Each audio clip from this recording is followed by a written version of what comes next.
मुमताज रिजवी, यानी कि आप वक्फ के नाम पर पूरे देश को और खास तौर पर देश के मुसलमानों को 70 साल पीछे ढकेलने की कोशिश कर रहे हैं। हम आह भी भरते हैं तो जाते हैं बदनाम, वो कत्ल भी करते हैं तो चर्चा नहीं होता। कहाँ ढकेला जा रहा है?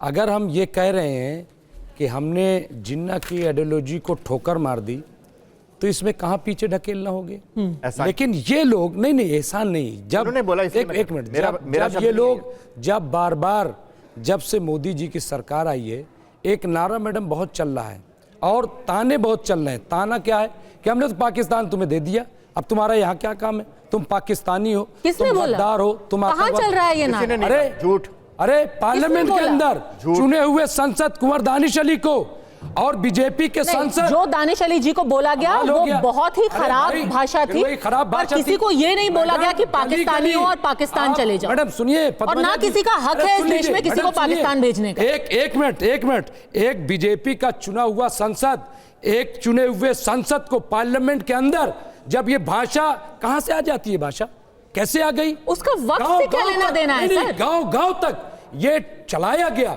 और आज से नहीं, जमाने से मुसलमानों को जलील करने का ये गद्दार है, ये पाकिस्तानी है। वक्त से क्या लेना देना है सर?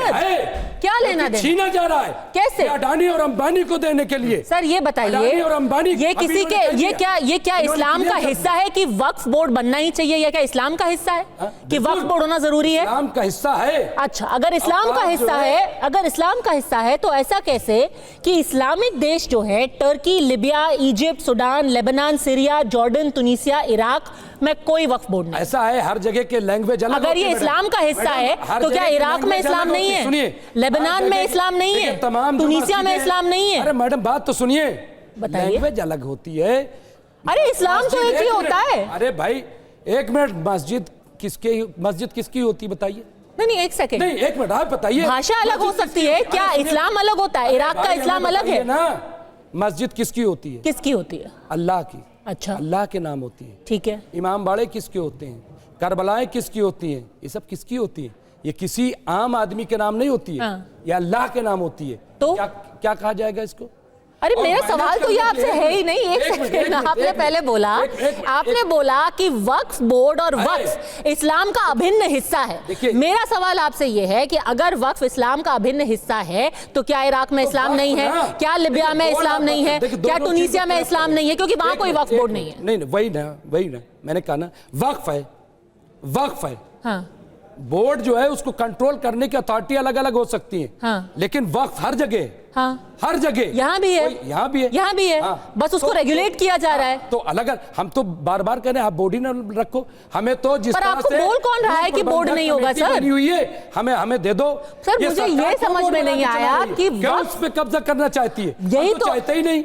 यही तो प्रॉब्लम है कि आप वक्फ बिल को इस्लाम के ऊपर एक हमला जो दिखा रहे हैं, यही तो सारी प्रॉब्लम है सर। वजह क्या है? क्या वजह? वजह यह है कि ये जो बिल लाए हैं, इन्होंने कहा है कि जैसे ही ये लागू हो जाएगा कानून, ठीक है, जिन जिन जगहों पे औकाफ पे मुकदमे चल रहे हैं और 60% 65% पे मुकदमे, वो उस दिन से वक्फ लैंड नहीं रहेगी ना। और इसमें कहीं एक बोला इसमें ये है, अरे है, आप पढ़ लीजिएगा एक बार। ठीक है, बिल्कुल है सर, हम पढ़ के ही आए हैं। प्रॉब्लम यही है मुमताज साहब, प्रॉब्लम यही है। जब आप सड़कों पर जाकर के लोगों पे भ्रम फैलाते हैं, कहते हैं कि हमारे धर्म पर हमला हो रहा है, हमारी संपत्ति छीन ली जाएगी, हमें इस देश से बेदखल कर दिया जाएगा, हमें पाकिस्तानी बता दिया जाएगा। अरे इससे कुछ भी नहीं हो रहा है ये सब। मैडम दूसरी चीज, वक्फ बाय यूजर। अब आप बताइए, वक्फ बाय यूजर जो है उसको हटाया जा रहा है क्लॉज, क्या मतलब हुआ? यानी अब आप बताइए। ठीक है, अब आपने मुद्दा बदल दिया मुमताज साहब। एक सेकंड, आपने फिर मुद्दा बता दिया। अगर ये आपको जो भी तकलीफें हैं ना, ये तकलीफ दूर किसी दिल्ली की या जयपुर की कॉन्फ्रेंस में नहीं होगी। ये बोल के नहीं होगा कि हमारे लोगों को हमने अभी रोक करके रखा है। जिस दिन वो सड़कों पर, डेमोक्रेसी ये नहीं है कि आप किसी को बोले तुम्हारी रूह कपा देंगे हम। ये डेमोक्रेसी है। इसकी सच्चाई डेमोक्रेसी ये है कि हमारे देश के अंदर, एक सेकंड सर, डेमोक्रेसी ये है कि हमारे देश के अंदर एक पैनल बनाया गया है जिसमें विपक्ष के लोग हैं, सरकार के लोग हैं, हिंदू है, मुस्लिम है, सिख, ईसाई है, और वो देश के हर कोने में जाकर के लोगों से मिल रहे हैं और उनसे पूछ रहे हैं बताइए आपको क्या तकलीफ है, आपको क्या डर है, हम आपकी बातें सुनेंगे और आपकी जितनी भी तकलीफ है उनका निवारण करेंगे। वो डेमोक्रेसी है। तकलीफ तब होती है सर जब आप जैसे लोग जाकर के तकरीर करते हैं और लोगों को बताते हैं कि तुम्हारा जमीन छीन लेंगे, तुम्हारी मस्जिद छीन लेंगे, तुम्हारा मदरसा छीन लेंगे, फिर डेमोक्रेसी होती है। डेमोक्रेसी सुनिए ना, मैं बता तो रहा हूं। बताइए। मैं ये कह रहा हूं, मैं वहां पे था उस कॉन्फ्रेंस में जयपुर के। ठीक है। उन्होंने जो कहा कि रूह कांप जाएगी, क्यों कहा? ये नहीं कहा पहले। अच्छा। उन्होंने कहा कि हम जो है कानून के दायरे में रह करके अपनी बात कह रहे हैं। हाँ। अपनी बात कहेंगे। हाँ। लेकिन जिस दिन हम सड़कों पे उतरेंगे, क्यों उतरेंगे? सरकार के क्यों ना उतरे? बीजेपी यहीं तक पहुंच गई क्या?